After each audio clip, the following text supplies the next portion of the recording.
ওসিয়ত ওসিয়ত মানে দান বা ঘোষণাপত্র। তো এই ওসিয়তটা অনেক সময়, বেশিরভাগ সময় নিজেদের মধ্যেই বন্টন হয়, নিজেদের মধ্যেই উইল করা হয়। দেখা গেছে যে একই মানের সম্পত্তি ভাই বোনদের মধ্যে বন্টন করে নেওয়া এটা খুব সমাজে কমই দেখা যায়। এই এইটা যত সুফি মুত্তাকি বড় ইমানদার ছোট ইমানদার ওই বেশিরভাগ ক্ষেত্রেই এটা দেখা যায় যে বড় ভাই হচ্ছে দেশে বাড়িতে থাকলো, সে ভালো ভালো জমি বা ওই দাদার পৈতৃক সম্পত্তিটা নিজেই দখল করে নিল। বলে যে তুই তো দূরে থাকিস, তোর তো দরকার নাই, আমার তো ছেলে সংখ্যা পোলাপান বেশি, তো আমি নিলাম, আমারে তুই দিয়ে দে। ছোট ভাই ঝামেলা হবো দেখে আর ওদিকে যায় না। আবার ভাই বোনরা একসঙ্গে থাকতো, তো বোনেদের তো বিয়ে হয়ে গেছে, বোনেরা দূরে থাকে, তো এখন ভাইরা ভালো ভালো সম্পদগুলা ভালো করে নিজের নামে লিখে নেয়। এখন বোনেরা বুঝতে পারে যে ও আমি পাবো না, নিতেও পারবো না, ওই গ্যাঞ্জামের মধ্যে আবার নিতে গেলে আত্মীয় স্বজন কি মনে করবে, এইগুলো যা ওরা ওসিয়ত দান করে দিলাম। আসলে এটা আল্লাহর বিধানের লঙ্ঘন করা।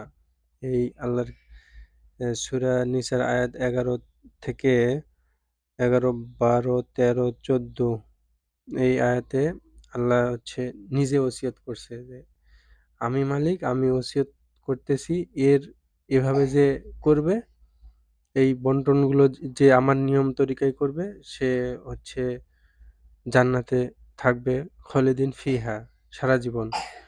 আর যে এই নিয়মের ব্যতিক্রম করবে, নিজের ইচ্ছা মতো মন গড়া মতো বন্টন করবে, সে সারা জীবন জাহান্নামে চিরস্থায়ীভাবে থাকবে। এখান থেকে কোনো মাফ নাই। এখানে আপনি যত ফজিলত খাটান যে একটা আয়াত পড়লে, অমুক দোয়া পড়লে 40 বছরে গুনাহ মাফ হয়ে যাবে, এরকম কোরআনে কোথাও পাওয়া যায় নাই। আমি হচ্ছে লেকচার দিতে আসিনি, আমি একজন কোরআনের স্টুডেন্ট, সেই হিসেবে তাতে দেখতেছি যে বড় বড় আলেমরাও যে এখানে ধরা খায় যাবে।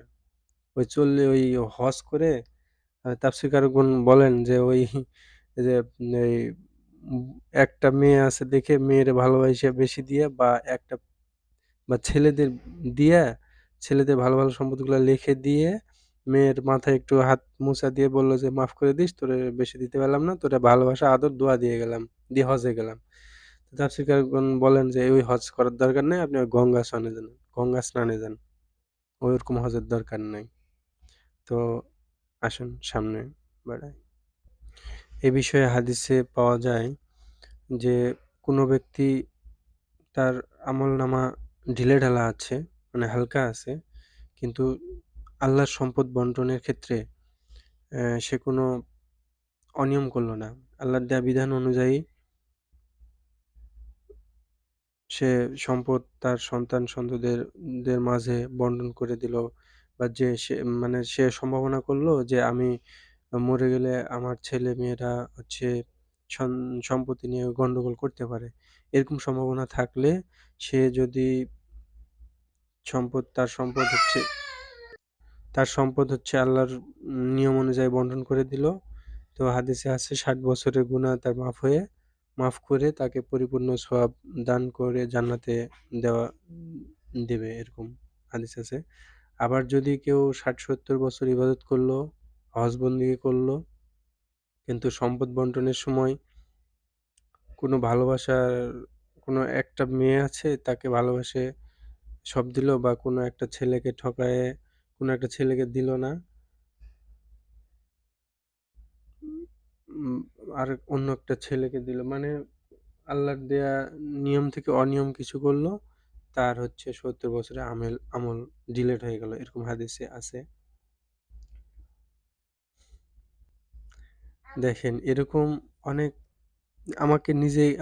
আমি ছোট মানুষ, আমার নিজেকে ডাকছে যে হচ্ছে তার ওই সম্পদগুলো মেয়ের নামে লিখে দিবে।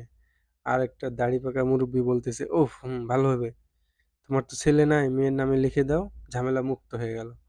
এখন আমি ছোট মানুষ ওই মঞ্চে, আমি তো বলতে পারতেছি না। আমি তো বুঝতেছি যে সে ঝামেলা নিয়ে গেল। এখন আত্মীয়র মধ্যেই এখন যদি আমি বলতে যাই তাহলে সে মনে করবে যে আমার ওইখানে ভাগ আছে বা আমি বললে আমার ভাগের জন্য ভাগে কম পড়বে বা আমি ভাগ আশা করতেছি সেজন্য হয়তোবা বলতেছি। না তারপরেও আমি আত্মীয় হিসেবে বুঝাইছি। এখন না বুঝলে কবরে গিয়ে এখন কবরে গেছে আল্লাহই জানে কি অবস্থা। তো আল্লাহ বলছে যে এটা তো আমি মাফ করব না। সম্পদ দেখা গেছে আল আল্লাহর নিয়মে আছে যে একটা মেয়ে বা ২ টা মেয়ে থাকলে বাবা-মায়ের সম্পদ পুরোটুকু পাবে না সে। অর্ধেক আমরা সামনে আসবো আল্লাহর দেয়া বিধানগুলো আলোকপাত করব।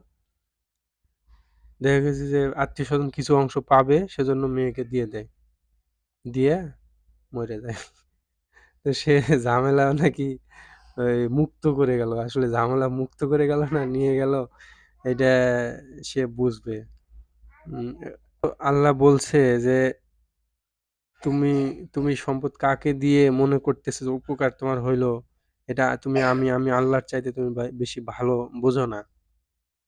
আল্লাহই ভালো জানে যে কার দোয়া কার কাছে তোমার জন্য কবুল হবে বা কে তোমার জন্য উত্তম সেটা আল্লাহই ভালো জানে। এজন্য আল্লাহর সম্পদ আল্লাহ কিভাবে বন্টন করবে এটা আল্লাহর নিজস্ব ব্যাপার। এইখানে কেউ যদি মালিক সাজে সম্পদ বন্টন করে দিয়ে যায়, অনেকে কয় যে, "ও আমি দেবো। আমার সম্পদ আমি যাকে ইচ্ছা তাকে দেবো। তাতে কোনো উম কেউ মাস্টারি পোদ্দারি কইরেন না তো। ও জাহান্নামে গেলে আমি যাবো।" কত বড় কথা। আল্লাহ বলছে গোলাম হইতে উনি মালিক সাইজা মইরা যায়। তে মালিক তো আবার মরলা কেন? আল্লাহ বলছে ফাদখুলি ফি ইবাদি ওয়াদখুলি জান্নাহ। গোলাম হও, তোমরা আমার গোলাম হও আর জান্নাতে প্রবেশ করো। সে যাওয়ার সময় মালিক সাইজে যায়। আল্লাহ মানুষকে সম্পদ দেয় কিছু সময়ের জন্য, তাকে পরীক্ষা করার জন্য। এই সম্পদ থাকেই যায়, মানুষ তো থাকে না। মানুষ তো সম্পদ এই সম্পদের হস্তান্তর হয়। এর হাতে যখন সম্পদ আসে তখন বেশিরভাগ মানুষই সেটা ভুলে যায়। আউযু বিল্লাহি মিনাশ শাইতানির রাজীম। বিসমিল্লাহির রহমানির রহিম। ইউসিকুমুল্লাহু ফি আওলাদিকুম লিয-যাকারি মিসলু হায্যিল উনসায়াইন। فإن كنا نساء فوق اثنين فوق اثنتين فوق اثنتين فلهن ثلث ما ترك وإن كانت واحدة فلها النصف ولآبويه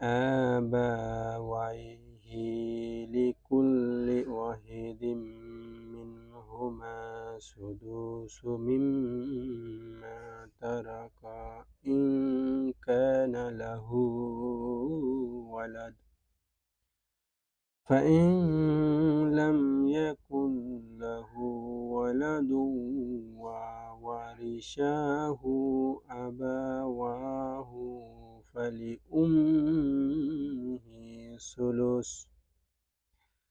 فإن كان له إخوة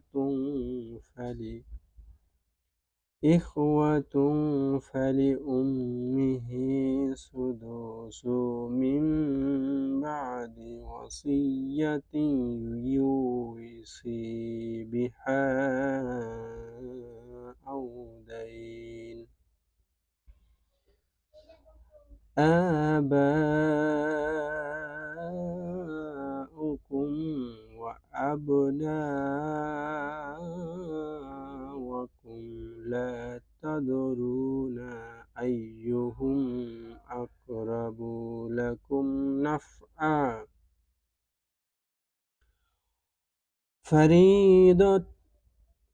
ফরিদতাম মিনাল্লাহ ইন্নাল্লাহা কানা আলিমা হাকীম। অর্থ হলো এইসব ব্যাখ্যা করা কিছু নাই, সহজভাবে আল্লাহ অর্থ করে দিয়েছে। অর্থ এখানে সহজ রয়েছে, তাফসীর করার দরকার নেই, এটা বুঝতে হবে। আল্লাহ তাআলা তোমাদের অঙ্গীকার নিচ্ছেন এবং তোমাদের সন্তানের মিরাসের ব্যাপারে তোমাদেরকে আদেশ করছেন। মিরাস তাদের মাঝে এভাবে বণ্টন হবে যে ছেলে পাবে 2 মেয়ের সমপরিমাণ। তাহলে ছেলে পাবে 2 মেয়ের সমপরিমাণ। যদি মৃত ব্যক্তি শুধু মেয়ে সন্তান রেখে যায় তাহলে 2 বা ততোধিক মেয়ে মিরাসের 2/3 পাবে। তাহলে মৃত ব্যক্তি যদি মেয়ে সন্তান রেখে যায় তাহলে 2 বা ততোধিক মেয়ে মিরাসের 2/3 পাবে। মিরাস মানে সম্ভবত সম্পত্তির 2/3 পাবে। আর একটি মেয়ে হলে সে পাবে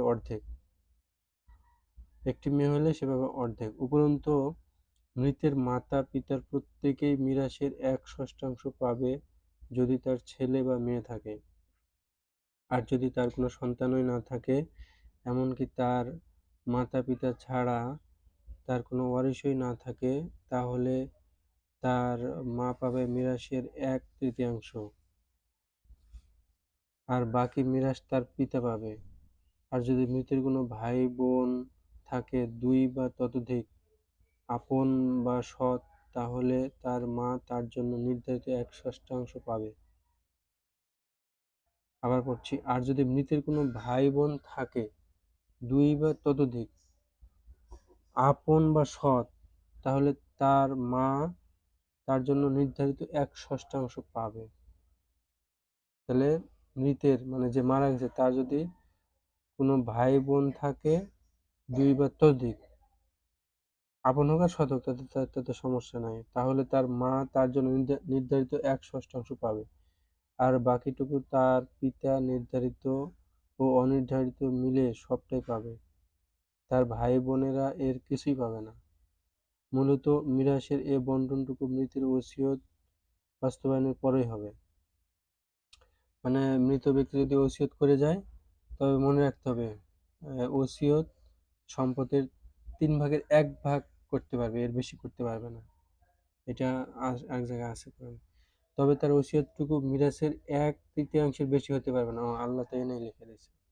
তবে তার ওসিয়তটুকু মিরাসের 1/3 বেশি হতে পারবে না। মিরাস মানে সম্পদের 1/3 বেশি হতে পারবে না। এমনকি এই বণ্টনটুকু মৃতের জিম্মায় থাকা ঋণসমূহ আদায়ের পরই হবে। আল্লাহ তাআলা মিরাসের বণ্টনটুকু এভাবে করেছেন কারণ তোমরা জানো না পিতামাতা ও সন্তানদের মধ্যকার কে দুনিয়া ও আখিরাতে তার জন্য বেশি লাভজনক হবে।